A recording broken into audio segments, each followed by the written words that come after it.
Welcome to anonymous tech teller. यार आज जो मैं बात बताने जा रहा हूँ ना, आपको निराशा होगी, तकलीफ होगी, लेकिन आपको सहन भी करना होगा। और ये जो मास्क मैंने पहना है ये सिर्फ हैकिंग के लिए नहीं होता है। इसके ऊपर थोड़ा गूगल करोगे ना तो पता चलेगा कि मामला कुछ और ही है। वैसे फ़ोन लेना है ना, सच में टेक यूट्यूबर्स के वीडियोस देखे कि नहीं? पता किया कि मार्केट में सबसे लेटेस्ट, सबसे बेस्ट या सबसे महंगा फ़ोन कौन सा है? वही वाला लेना, वो मस्त महंगा वाला। दिखाने के भी काम आएगा और क्या पता कोई गर्लफ्रेंड ही पड़ जाए। लेकिन फ़ोन से आपकी रिक्वायरमेंट्स असल में हैं क्या, या आपका बजट बैठ रहा था कि नहीं, क्या फ़र्क पड़ता है? शायद पापा पैसे भर रहे होंगे। चाहे जो भी हो, जेब में फ़ोन होना चाहिए, सबसे लेटेस्ट, सबसे फास्ट, सबसे महंगा, और कैमरा ऐसा कि फ़ोटो खींचे तो सामने वाले की जन्म कुंडली छप जाए, और हार्डवेयर इतना कड़क कि पबजी शुरू होने के पहले ही 100 किल्स कंप्लीट हो जाए। जस्ट सीरियस मत लेना, मैं थोड़ा सा बस इफेक्टिव एंट्री देने की कोशिश कर रहा था। मैं आज बात करने जा रहा हूँ एक सिस्टम के खिलाफ, एक ऐसा सिस्टम जो लेटेस्ट टेक्नोलॉजी या हाईटेक के नाम पे पब्लिक को बेवकूफ़ बना रहा है। आज जो टेक टॉक होने वाली है वो बस फ़ोन खरीदने तक लिमिटेड नहीं है। ये बात लागू हो पाएगी किसी भी टेक इक्विपमेंट या इलेक्ट्रॉनिक्स पे। जो भी आप खरीदना चाहते हो, वो लैपटॉप हो सकता है, डेस्कटॉप हो सकता है, एक सिंपल घड़ी हो सकती है, ये मेरा ड्रोन हो सकता है, या ये वाला भी ड्रोन हो सकता है। मैं फिर से रिपीट करूँगा कि ये बात लागू हो सकती है दूसरे इलेक्ट्रॉनिक्स पे भी, लेकिन हम बात करेंगे फ़ोन से। हर दिन यूट्यूब पे मेरे जैसे बहुत सारे यूट्यूबर्स, अबे साले sorry, tech YouTubers take videos post करते हैं कि ये फ़ोन लॉन्च हो गया है, वो फ़ोन लॉन्च हो गया है, ये वाला ले लो, वो वाला ले लो, और उसमें से मैक्सिमम होते हैं फ्लैगशिप या महंगे फ़ोन्स। आपको दिखेगा रिव्यू जैसे my new MacBook pro review, लेकिन शायद ही किसी ने 15,000 के डेस्कटॉप या 20,000 के लैपटॉप का कोई वीडियो बनाया होगा, लेकिन उससे ज़्यादा उनके मजाक मिलेंगे आपको ऑनलाइन। पर मोबाइल लॉन्च के वीडियोस तो ऐसे आते हैं जैसे कुछ सालों में आधार कार्ड से जरूरी लेटेस्ट फोन रखना अनिवार्य कर देंगे। अच्छा, ये भी पीछे था, ठीक है, सॉरी। अबे साले नए फोन्स का लॉन्च देख के कुछ लोग ऐसे दौड़ते हैं उन्हें खरीदने। इस बात को एक एग्जाम्पल से समझते हैं, ठीक है। फॉर एग्जाम्पल, पिछले साल सैमसंग का 5G फोन लॉन्च हुआ था। इंडिया के बड़े बड़े टेक यूट्यूबर्स ने इसके ऊपर दबा के वीडियोस बनाए थे और इस फोन को अप्रिशिएट तक कर डाला था। पर उन्होंने ये नहीं सोचा कि लोग उन्हें असल में फॉलो कर रहे हैं और उनके कहने पे फ़ोन खरीद भी रहे हैं। अब आप ये सोचो कि जिस देश में 5G आया ही नहीं है, वहाँ पे इतना महँगा 5G का फ़ोन लेने का मतलब क्या है? और मुझे नहीं लगता कि इंडिया में 5G इतना जल्दी आएगा। इस पे मैंने पहले से ही एक वीडियो बनाई है, लिंक डिस्क्रिप्शन में है, ज़रूर देखिएगा, बहुत काम आएगा आपके। बड़े टेक यूट्यूबर्स छोटे या बजट फ़ोन्स का वीडियोज़ बहुत ही कम बनाते हैं, क्योंकि सपने भी तो बेचने हैं ना यार उन्हें। बड़े लोग बड़ी बातें। और हमें ये बात समझ में नहीं आती है। अभी भी किसी को समझ आता है क्या कारण था कि पिछले 5-6 साल से ये लोग वीडियो बना रहे हैं कि ये फ़ोन मस्त है, वो फ़ोन मस्त है, और अब जाके इन लोगों को समझ में आ रहा है कि पैसा वेस्ट करना बेकार है। मतलब समझा क्या है यार इन लोगों ने? जो सारे मिलके हमको पागल बना रहे हैं मादर। एक तो फ़ोन्स खुद लॉन्च होने के पहले ही इनके पास पहुँच जाते हैं और करीब 1 हफ्ता इनको यूज़ करने के बाद इनका रिव्यू भी आ जाता है कि फ़ोन बड़ा मस्त है, ले लो। यार 1 हफ्ते में ना तो नया टूथब्रश मुँह में सेट होता है और ना नया कच्छा, ठीक है? इसका मतलब ये है कि इतनी जल्दी का कुछ पता नहीं चलता कि अच्छा क्या है, बुरा क्या है। ऊपर से ये लोग रैम, प्रोसेसर, स्टोरेज पे अलग ज्ञान ठोक देते हैं। यार वो तो डब्बे के पीछे भी लिखा होता है, उसमें बताने वाली क्या बात है? अब आप बोलोगे कि साला तू खुद यूट्यूबर है, हम तेरी क्यों सुने? मैं कहता हूँ कि मेरी सुनो, पर अकल अपनी भी लगाओ कि आगे करना क्या है। और कमेंट्स में ज़रूर लिखना कि आप इस बारे में क्या सोचते हो। चाहे कुछ भी बोलें, फिर भी लोगों को महँगा फ़ोन खरीदने की एक बीमारी सी हो गई है, क्योंकि महँगे फ़ोन के साथ घूमना एक स्वैग बन गया है। क्यों? स्मार्टफ़ोन की मार्केटिंग के चक्कर में मत पड़िए, मच्छर के जैसा पूरा पैसा चूस के बाहर निकाल देंगे। मानसून आने वाला है, थोड़े पैसे बचा के रखिए पकौड़े खाने के लिए। हाँ, तो बात घूम फिर के वहीं आ गई कि भाई फ़ोन क्या देख के लेना चाहिए, क्या सोच के लेना चाहिए? तो आइए फ़ोन क्या सोच के लेना चाहिए बताता हूँ।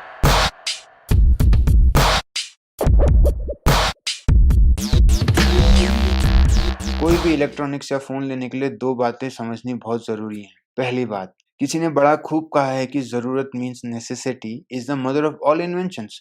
मेरे कहने का साफ मतलब कि जब तक ज़रूरत ना हो, नया फ़ोन मत खरीदो। हाँ, फ़ोन गुम हो गया है, टूट गया है, खराब हो गया है, या ताजमहल से भी पुराना फ़ोन था, आउटडेट हो गया है, तो ज़रूरत बनती है नया फ़ोन लेने की। या आपके फ़ोन से कुछ नए काम आ पड़े हैं, जैसे पबजी खेलना है लेकिन पुराने फ़ोन से नहीं हो पा रहा। तुमसे ना हो पाएगा। फ़ोटोग्राफ़ी, वीडियोग्राफ़ी करनी है, लेकिन पिछले फ़ोन में कैमरा उतना अच्छा नहीं है, तो उससे भी नहीं हो पा रहा। तुमसे ना हो पाएगा। ऑफ़िस का काम बढ़ गया है, नेट यूज़ बढ़ गया है, डाउनलोड्स बढ़ गए हैं, इसकी वजह से स्टोरेज काफ़ी नहीं है। तुमसे ना हो पाएगा। हाँ, तो ठीक है, मेरे हिसाब से तब फ़ोन लेना बहुत ज़रूरी है। ज़रूरत तब भी देखनी ज़रूरी है जब पहली बार नया फ़ोन ले रहे हैं खुद के लिए या किसी के लिए।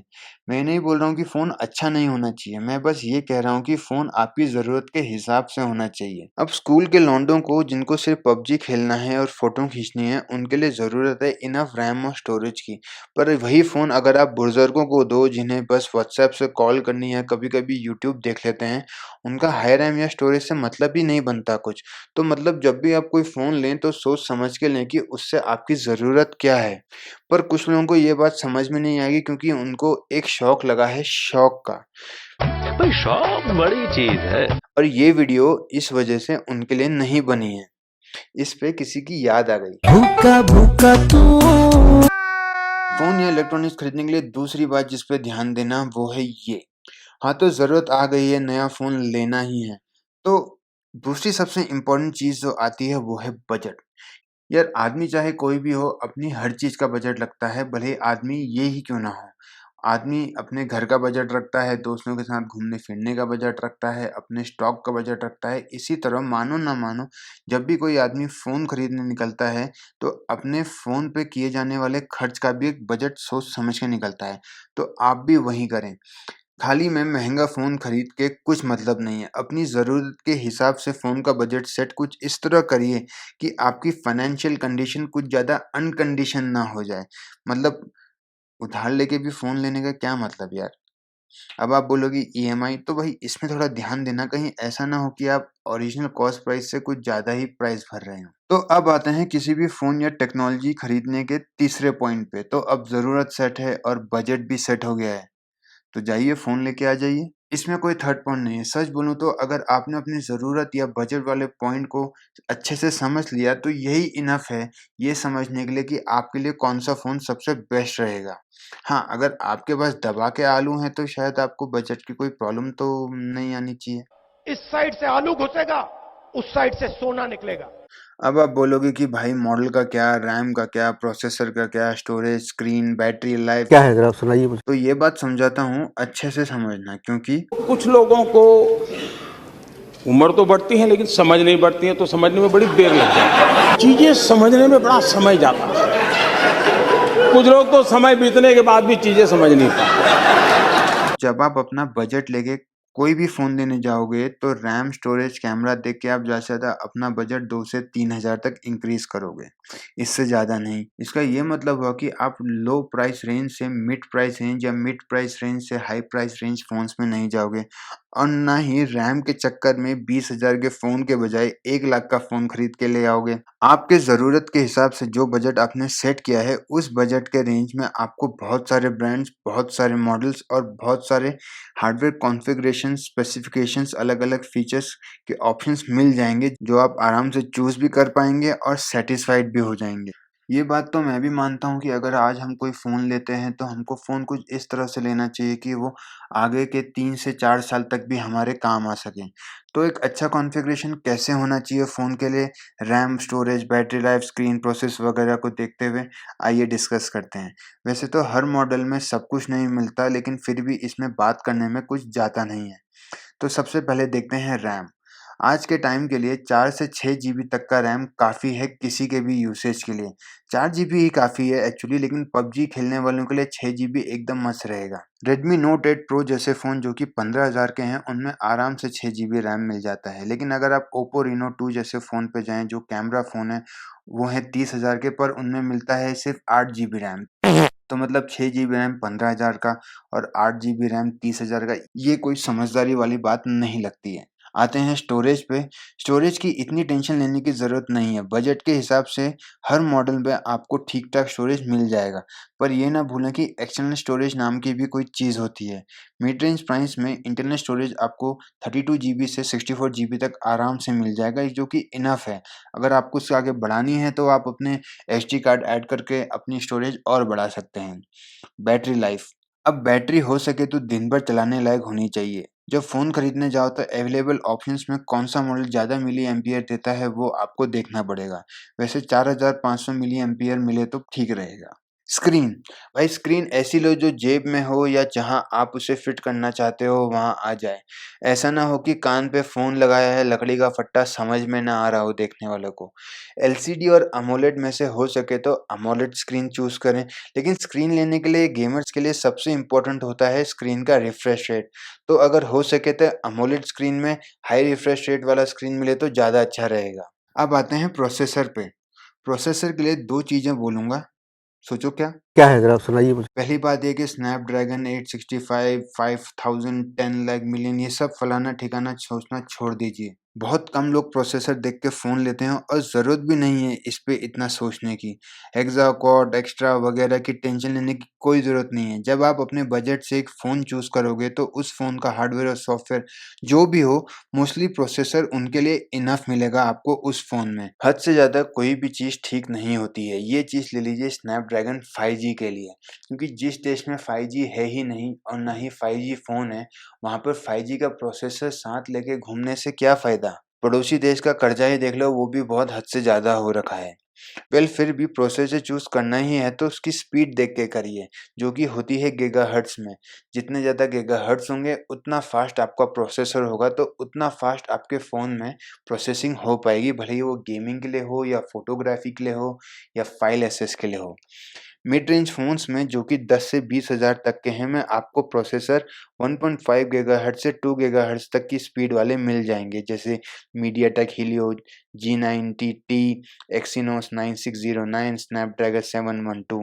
महंगे फ़ोन जैसे सैमसंग फ्लिप या फिर आईफ़ोन के लेटेस्ट मॉडल्स में आपको स्पीड 2.5 गीगाहर्ट्ज़ से 3 गीगाहर्ट्ज़ तक मिलेगी, लेकिन वो भी मुश्किल से, और इनकी प्राइस होगी 1 लाख रुपए के आसपास। इनके प्रोसेसर्स हुए स्नैपड्रैगन 855, 865 या फिर एप्पल A13 बायोनिक।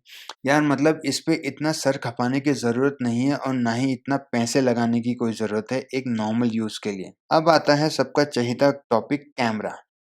यार डुअल ट्रिपल कैमरा की बात मैं करूँगा ही नहीं, इसमें मैंने पहले से एक वीडियो बनाई है, लिंक डिस्क्रिप्शन में दिया है, मैंने देख लेना, एक बार में समझ जाओगे। पर इतना ज़रूर कहूँगा कि 12 मेगापिक्सल का कैमरा इनफ है। हाँ, अगर आपको कतई ज़हर फ़ोटोग्राफ़ी, वीडियोग्राफ़ी करनी है तो फिर सीधे महँगे मॉडल्स लेने पड़ेंगे। मेरा कैमरा पे वीडियो देख लो, एक ही बार में सब कुछ समझ जाओगे। तो इन सब पॉइंट से आपको समझ में आ जाना चाहिए कि आपको फ़ोन लेना कौन-सा है।